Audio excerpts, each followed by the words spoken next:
And now, it's time for another Dice Tower review with Tom Vasel. Hey folks, I'm Tom Vasel, and today we're taking a look at a game called News at 11. Now this game says a cyclical storytelling game for 4 to 11 news anchors. I think we need to start off here by just being very blunt up front. This is not a game. It is not a game in any sense of the word that something is a game. This is an activity. There's no winners, there's no losers, there's barely rules to the game. This is basically it says no points, no scoring, even it says that in the box. This is essentially just a way for you, this is like something that maybe a speech class would use, as you are all going to pretend to be newscasters telling stories Mad Gab style. I've kind of just told you the whole game, but here's some more info.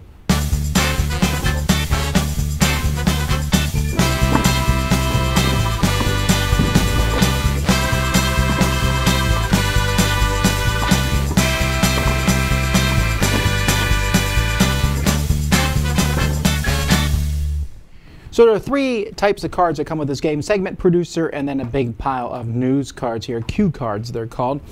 One person's going to be picked to be the lead producer here of the whole thing, like the main anchor, and then you have field anchors. So the main anchor is going to shuffle these cards and give out 3 to each person.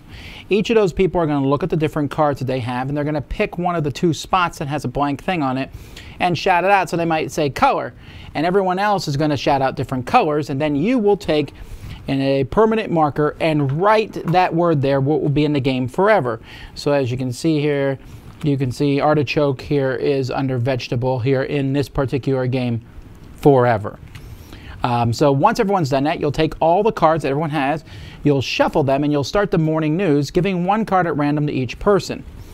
You will then, the lead anchor will go through these, and he'll say, all right, and he'll do his whole little news anchor. Welcome to our news radio station. Let's talk about sports. And he'll throw sports to this person. So this person will have this card here that has Fight Club on it and Stripe. And they'll have to talk about sports and be like, there's a new sport in town. It's called Fight Club. I guess you're not allowed to talk about that, so I don't know how you can do this. But anyhow, they have to incorporate this and this word into their spiel. They'll then toss it back to the lead anchor, who will then look through another card and say, all right, now for weather. He'll pick one of these cards here: consumer warning, obituaries, politics, weather, food and culture, etc. Throw it to another player. Once everyone is done doing that, you collect all the cards back from each player. You add in another card per player, shuffle them, and everyone gets 2 cards. Same thing.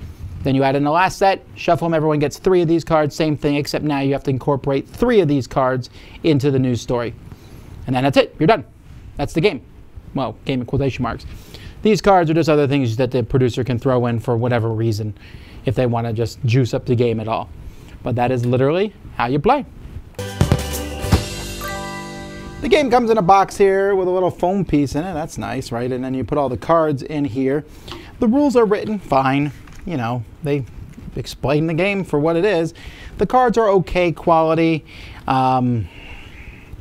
They're very boring, but they have a bunch of words on them. It's kind of, they look like Mad Gabs as you're going through, and then they're going to look a lot messier once people start writing on the cards, but that's just how that works. And then these cards are different colors. I mean, there's not much to tell you here. The components for this game are nothing really to write home about.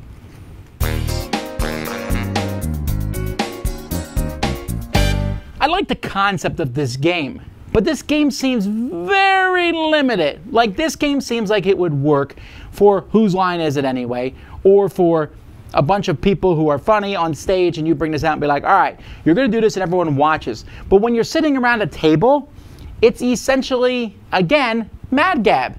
You're just passing things back and forth to each other and saying stuff using these same words and stories, and it's the same thing over and over and over again. So think of, you know, like Whose Line Is It Anyway, and you pick one game from Whose Line Is It Anyway, and that's the game you play all the time. That's what this feels like. It's news again and again and again. And there's not even a ton of variety in the different news segments, so it just feels like you're making up the news over and over again. And I don't mind that, but why are we doing this? And it almost feels like we're going towards this forced humor. I love comedy in games. I love silliness in games, but this is just like forced silliness. I got a card that says spaghetti, and you say, tell me what the weather's like with spaghetti. All right, it was raining spaghetti. Ah! I mean, what else? There's just not a lot of room here for growth unless you're really outgoing and really into it. Again, I'm not sure who this is for. I could see this being used in a speech class, where the speech teacher's like, all right, this is what we're going to do. You 5 students are going to do it. The rest of us are going to be entertained. Great. But that's like a really tiny subsection of where this can be used. And so the concept, I was like, oh, that sounds fun. Then we haven't even talked about the permanently marking on the cards thing. Why? Why is that in the game? Why couldn't there just have been some whiteboards and you write on with markers? Why do you need to permanently alter the game? It just seems like an odd choice. You know, the game's like, forever the cards are marked. So, who cares? Why do I care if they're marked or not? I don't know. This is just something that feels like it was an idea, and some people were like, yeah, it seems fun and cool, but it's nothing I would buy. Dice Tower Judgment, it's an interesting exercise at best.